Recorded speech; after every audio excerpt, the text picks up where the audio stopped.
Just decide. We're never going to snort anything. It'll be better for you in the long run, I'm just telling you. Nothing really should go up there. Maybe some nose spray. He told me about that last year, and I've not touched any fun dip since. Don't snort. No, I haven't even eaten it since then. Don't snort lint or salt. Or I don't care what your friends dare you to do. Don't snort hot sauce. Ooh, that's People do it. It's a thing. Don't do it. Yeah, that minute of fame is not worth it. I don't know, there was an awful lot of hits on You're like, I don't know, I know, right? Okay, but he made money off of it. You should not do it. You're not going to be making money like him. He already did it, it's done. Hi guys, in case you don't know, my name is Brittney Karbowski, and I have been doing voiceovers for, I keep saying 14 years, but I've realized I've been saying that for like over a year, so it's probably 15 going on 16 years. But yes, I've been doing it a very long time. I started in the end of 2004 after graduating high school. I got started, I was doing musicals all the time. I did professional musical theater since I was 14 years old, all thanks to a man called Christopher Ayers. Yes, I would not be here today if it was not for Christopher Ayers, and also if it wasn't for Matt Greenfield. And here's the story. So I always did musicals with Christopher Ayers, and I started since I was 14 years old, and a funny thing happened on the way to the Forum. And he cast me in that, and it was a wonderful time, and some of my best memories. When I was 17, he was casting the Rocky Horror Show, but it was an all fetish version, and I wasn't allowed to be in it because I was not 18. But as luck would have it, the girl that was Janet had to leave to go do something at the alley. She had to roll at the alley, she had to go, they needed a really quick person to come in, and I had just turned 18.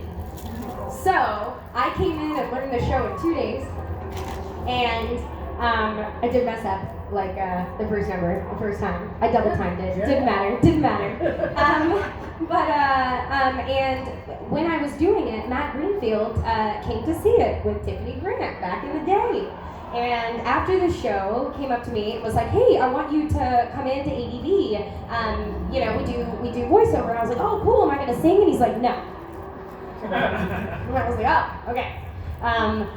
Fine. So I went in there, and I had no idea what to expect.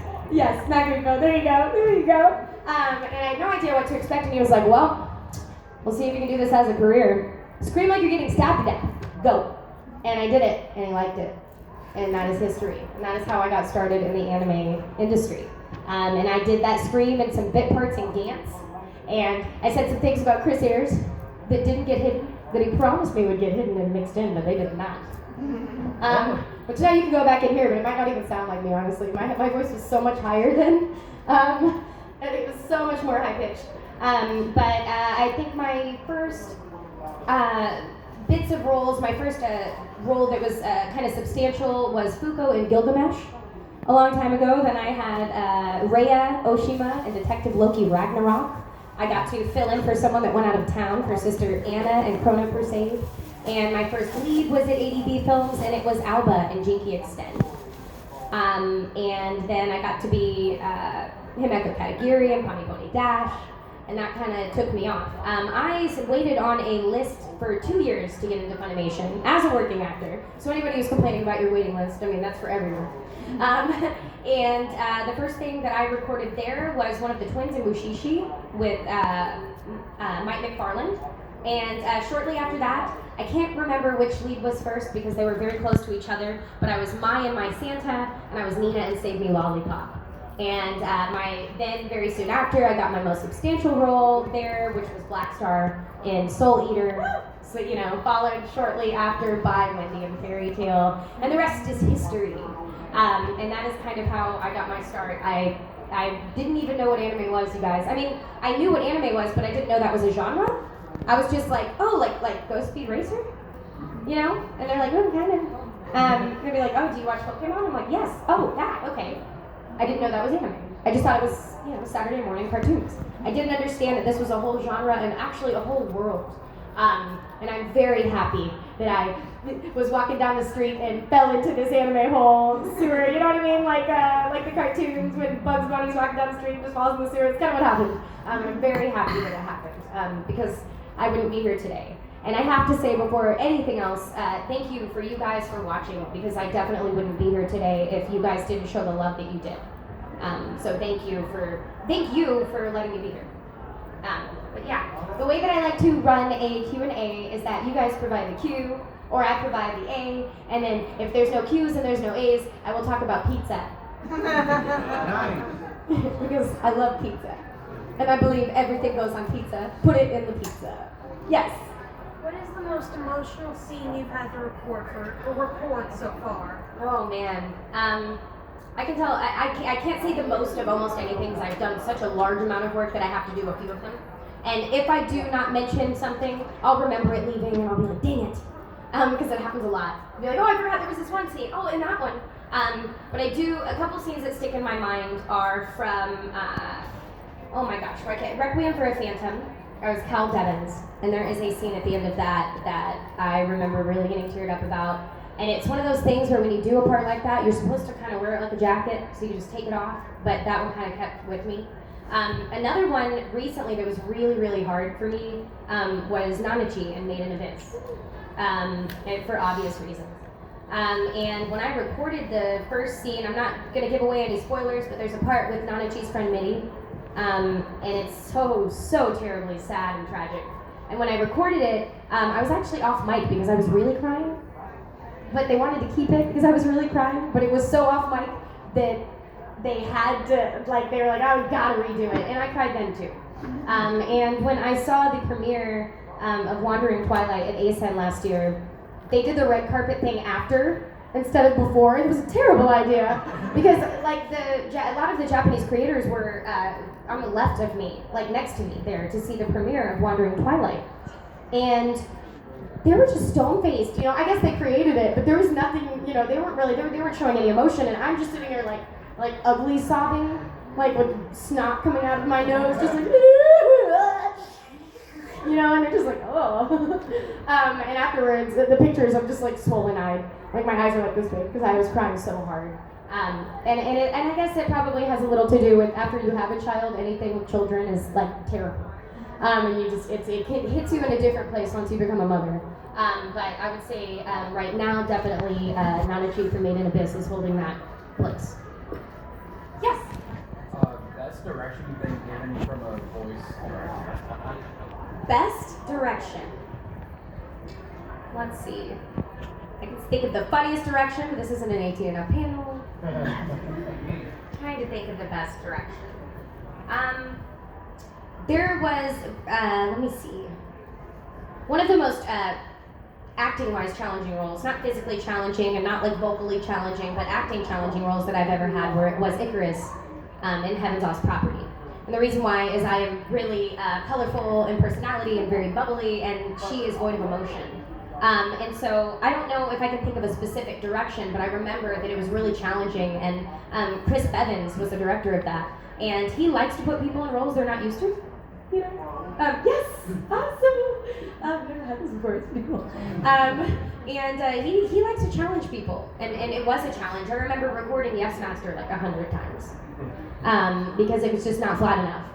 You know, it just had too much emotion, too much, and he would say, take less Brittney, less Brittney, less Brittney. But sometimes I get the go full Brittney, and that's a good direction, it feels good. Just take it full Brittney. But that was another thing, was that as Icarus throughout the story starts to actually learn emotion and be able to mimic it and feel it, well, not feel it, I think she's always been able to feel it, but she just can't display it. But as I had to figure out a way to have emotion but not go full Brittney, because that's not who she is. So I think that was a wonderful experience, a challenging experience, and most of that direction was fun. It's like, that's full Brittney. Take the Brittney back. Yes. What's it like to play multiple Misakes in the railroad universe? It's wonderful. I have to admit I was kind of nervous when they said during, I think it was Index 3, they said, oh, there's going to be a new Misaka. I was like, what? Are you sure? I don't think I have any more. I don't think I can do anything else. And then they said she was going to be kind of sultry and darker, and I was like, oh, thank God. There was no way I was going to be able to come up with anything else. That was the one thing I had left in my pocket, so I was like, oh, I'm so grateful. It's really fun, honestly. When we go in, Jerry's like, which one do you want to do first? you know? And it's funny because if I source connect it, the engineer's always like, oh, I don't think you have that many cues. And I'm like, oh no, that's just one name. Go through the other ones. There's plenty in there, I promise. But it was fun. It's enjoyable. Get to be a child version. Get to be a full Brittney version. Get to be, which is, best sugare. And then get to be the clones, which, all of, they're supposed to all be slightly different. It was fun because we recorded all of them single words separately.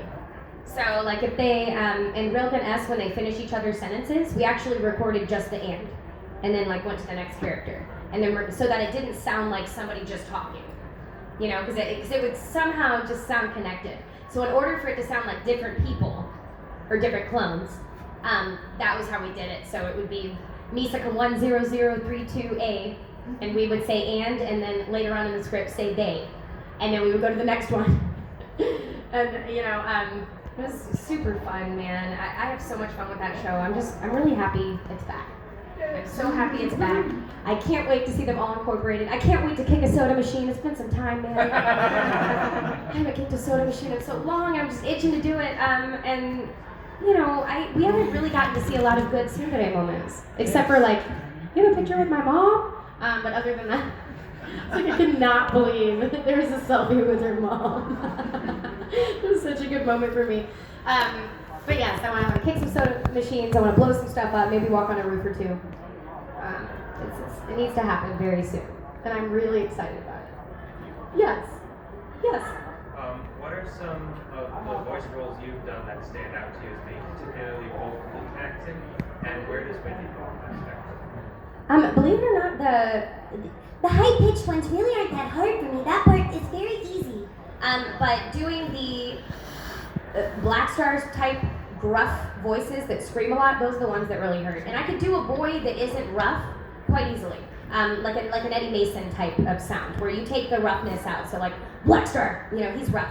But if I just do it like this, it's really not that hard. I could do that all day. So it kind of has a little bit more to do with like the screaming and the roughness. And the less that the voice is like your natural voice, the more taxing it's going to be on your cords, period, because you just don't talk like that. You're affecting it, and you're stretching or morphing your cords, or you're lifting your soft palate, and you're also adding in more air in order to produce that voice.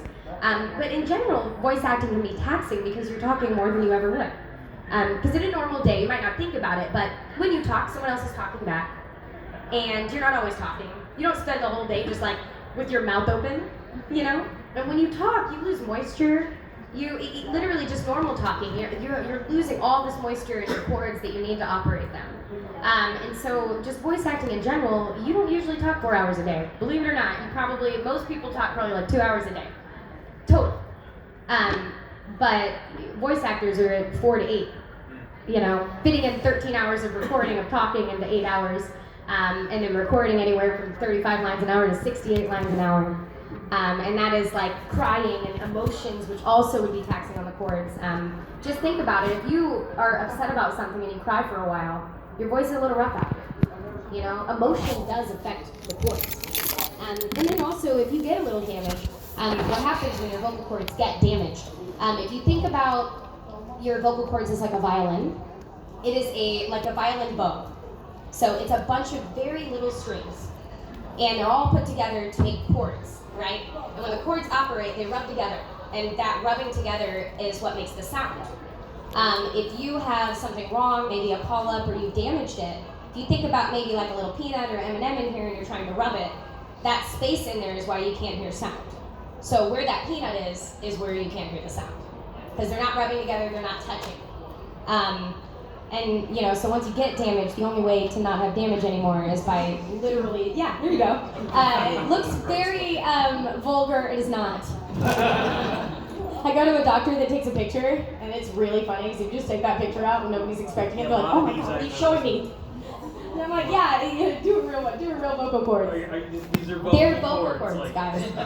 And they look, if you take a picture, you'll be like, oh, this is gross. But it's not. That's what they look like. The white. Yes.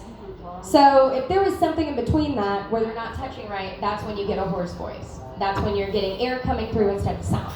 But once you do affect your vocal cords and you do damage them, it is hard to come back from. The only way really, people got fart juice, we got low quad extract, we've got all these different things and tricks of the trade, but really that's just to stretch it a little longer. You have to vocal rest, you have to sleep, and you have to have water. That's it. It's the only things that really help. If you lose your voice, no amount of apple cider vinegar is going to bring that back. You have to stop talking. So it can heal. But yeah, I kind of went on a tangent on that one, but it's a very good question. Yes? How do you go about finding like the inspiration or creating a new voice for the character? I call it my toolbox, is kind of the word that I use for it. Acting in general is studying and being really empathetic and being able to experience emotion instantly, and especially voice acting. I have to be able to cry, laugh, run, jump, get hit in the stomach, be stabbed, and I have to be able to do all of this in some way that is realistic by sound. And the way that I do that is by constantly learning. I never stop learning. I never stop gathering. If I see someone that has a very interesting way of reacting, I remember that. For example, Shelley Kayleen Black, who is also a voice actress, does a lot of film. And I took a film class with her, and I saw something she did that I will always keep. And what it is that if she's listening, it's very slight. She points her lips at you. It's very little, but and that on film looks amazing. So I took that in that toolbox, right? It's things like that. And also you have to be able to come from a place, for me, I have to be able to come from a place of accessing that emotion in real time. So I think of a time when I felt that way. So I can relate to the character. When I was that upset, when I was that frustrated, when I was that embarrassed. When was that? And then I keep that in there so I can easily access it. There's little tricks of the trade. One of them, if you really need to reach a very devastated point, would be singing happy birthday out loud to someone who isn't here anymore. Whether that be a pet or something like that. And I believe me, when you get to the end of that song out loud, you will get tears. And they will be real. And that's kind of how I do it. Everybody has different methods, but that's mine. Yeah. Yes. Anybody? So I like thin crust pizza. Yes. Is deep dish pizza? Deep dish is okay, man. I used to work in a deep dish place, and for some reason, I always filled the vinegar and the cheese. My shoes were so gross smelling that now I think of it. It's like I think of deep dish and I smell the vinegar Parmesan cheese. Yeah. But also deep dish is a lot of bread, and I want to get more toppings in. That for me, pizza's all about the toppings. I really could care less about the bread. So I'm a thin crust girl because then I can eat 2 pizzas instead of 1 piece, right? Like if I eat a Subway sandwich, I just use it as a holder and dump food, and then I just peel the bread and I eat the inside. Because I don't have room, or else I can only eat half the sandwich. There's no fun in that. So you're not a folder? I'm not a folder? You don't do like the New York style pizza, fold it in half and then stretch it? Oh, I do, no, but I kind of make a taco. Okay. Yeah, I like to make a taco. Taco pizza is also very good, you guys. I'm just saying, if you've never had a taco pizza, I've had taco. it's really good. So good. It isn't really a pizza. I guess if the qualification of a pizza is that it's like bread with cheese, okay, it's that. But it's like a crunchy crust, and it's got lettuce and sausage and taco sauce and cheese, and it's so good. I'm just saying. Yes. So I was keeping holding my hand up because I didn't know if anyone else who didn't go had a question.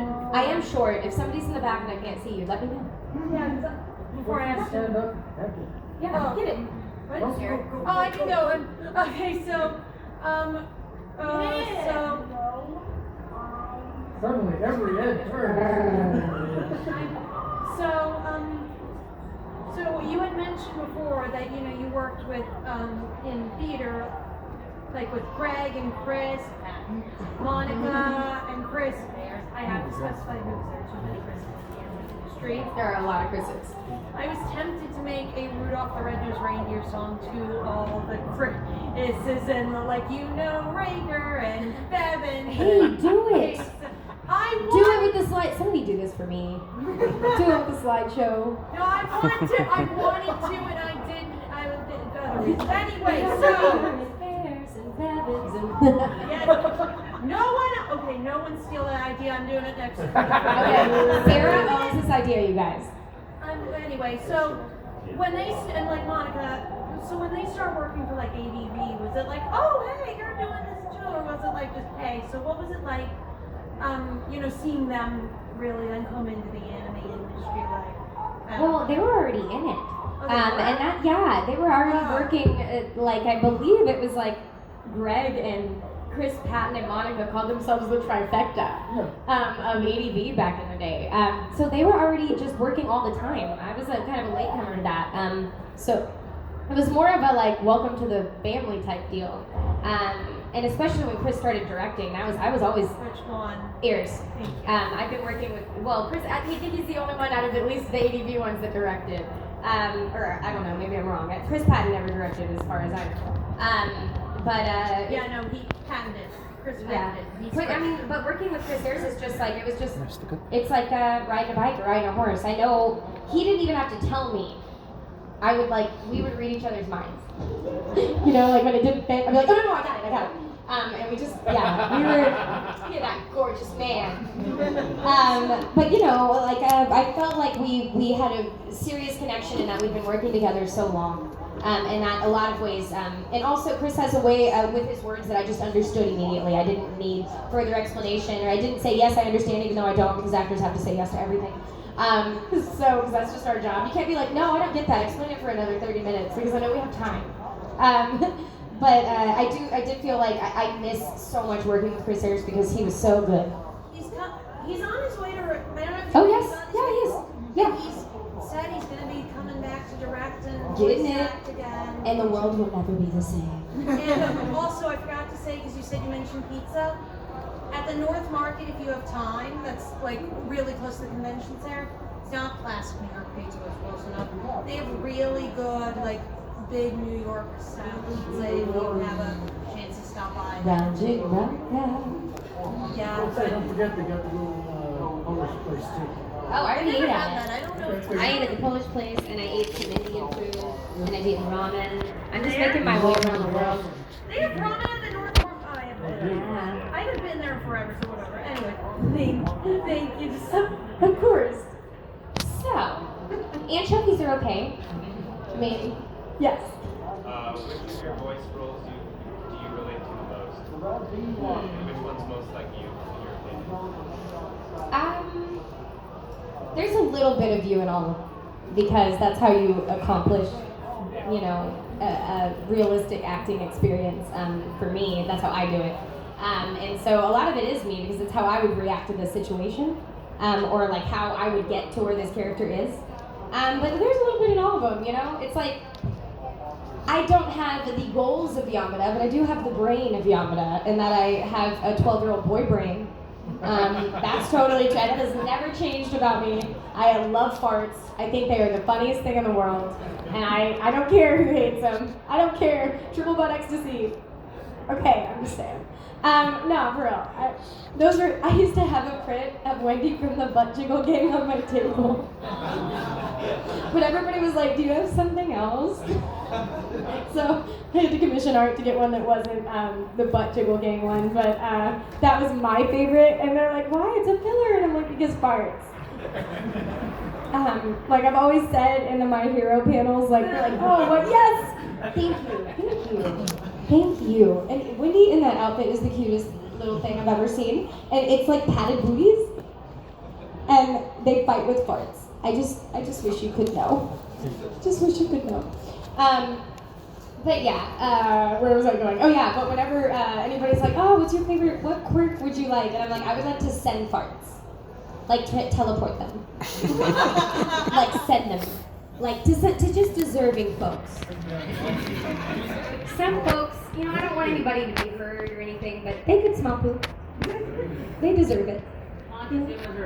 Right? Exactly. That kid that hits all the buttons on the elevator and then vapes the whole time, that kid gets a fart.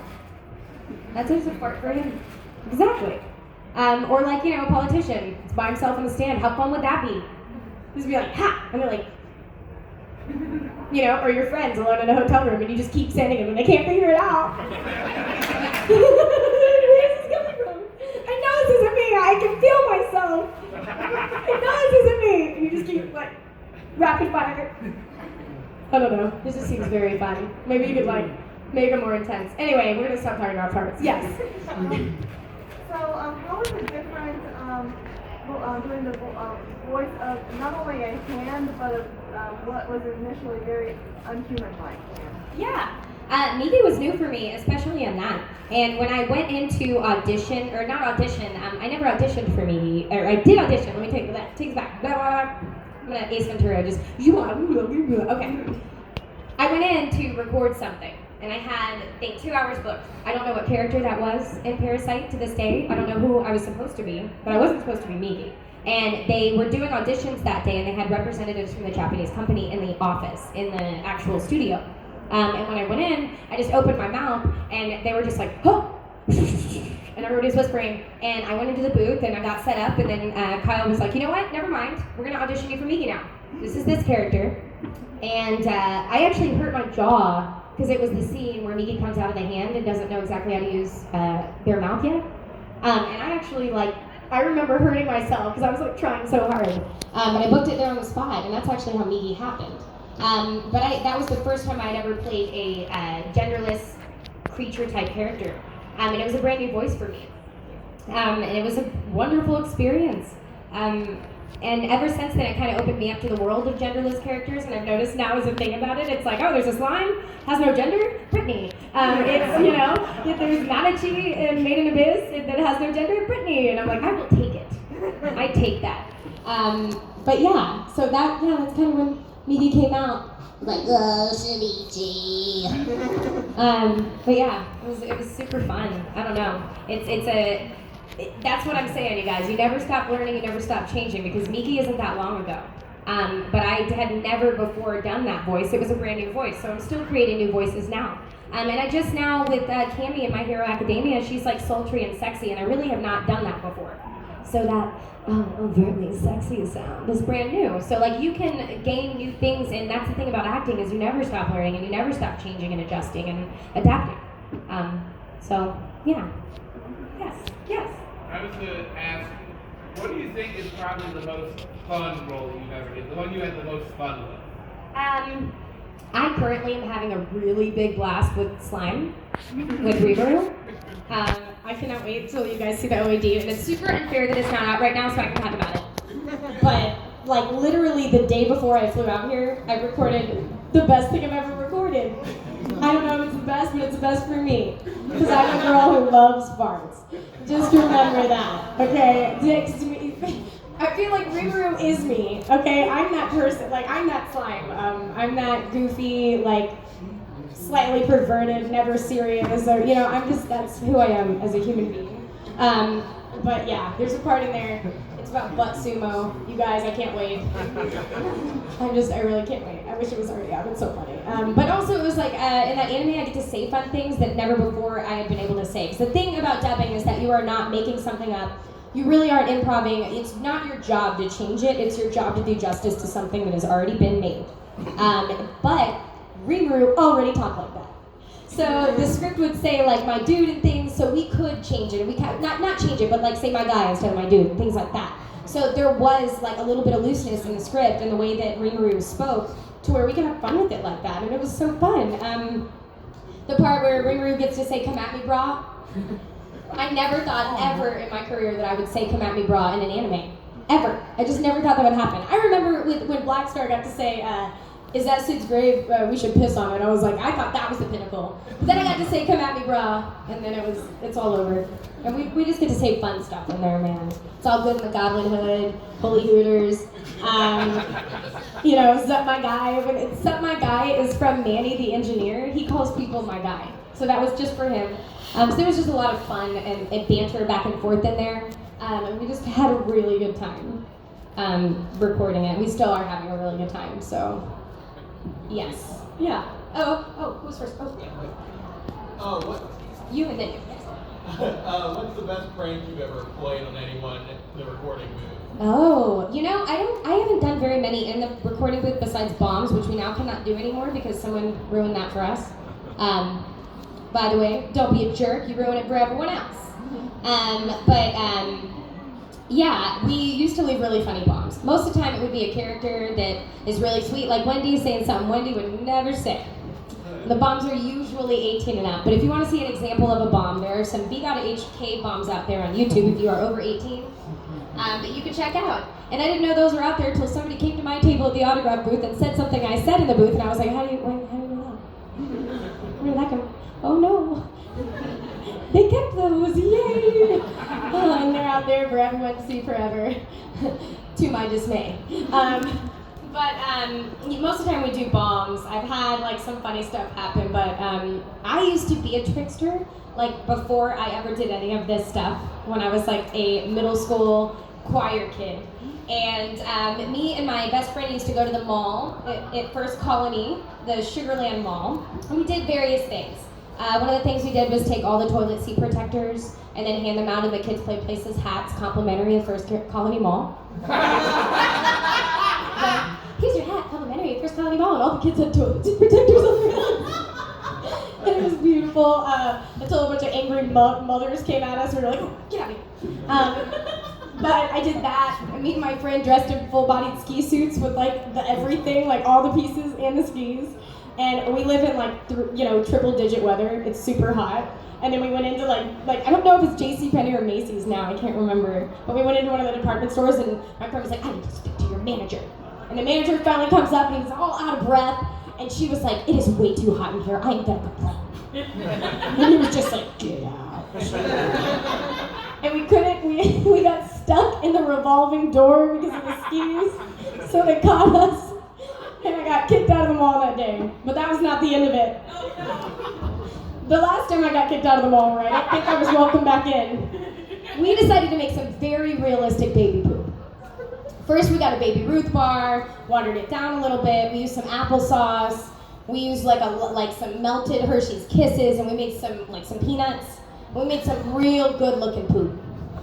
Real good-looking poop. And I held the diaper in the side of the trash can while my friend proceeded to go through the room and ask everybody if she could eat their food. So like while they're eating, and she's like, can I eat that? I'm like, no. Can I have your fries? No.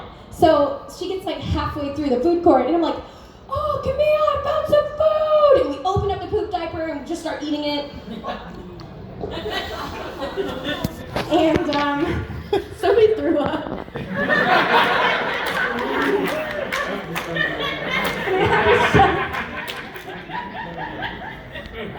I had to shut down the food court. And by then, the security at the mall was like, Brittney, Camille, what are you doing? Stop coming here. You're not allowed in the mall. Because we'd already been kicked out by security so many times they knew us by name. But yeah, that was the last one. Because that time they called the cops because it was like a food. It was like a risk thing, and they had to like give people free vouchers, and we kind of screwed up and everything then. But middle schoolers and pranks. But yeah, that was probably one of my best pranks. Yeah. That, or it's also fun, I don't do it anymore, but to just reach and get toilet paper from someone else's side of the... So like, they're just going to the bathroom and they just see a hand. Come up and just grab a little toilet paper. Don't say anything, just... And most of the time it's like, what the? While you do that next time, I forgot the name. Yes.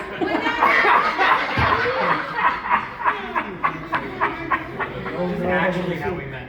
Yeah. Why you didn't recognize. Yes, because I actually did that one time because I really needed toilet paper in LaGuardia Airport, and I was so embarrassed. This lady was angry, and I had like these sleeves on like this that are really recognizable. They were like black and red striped. I'm the only person in that bathroom that even had sleeves on, and I was like trying to wash my hands, and she was just like, just staring at me, just evil eyes, man.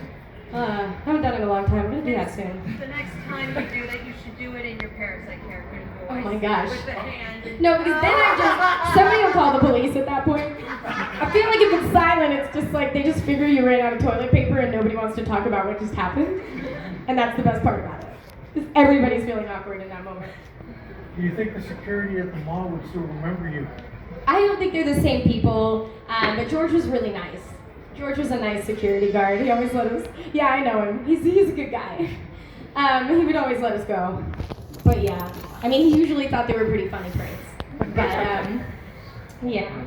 We did a lot. We also thought about taking over the intercom system with some fun songs. We would write very fun parodies. Like I'm proud to be a banana. Because at least I know they're free. And I won't forget when I peeled you back and you looked up at me. And you probably said, "Thank you for eating me," before I turn all brown and gray. Right, I'm done, I'm sorry. Yeah, exactly.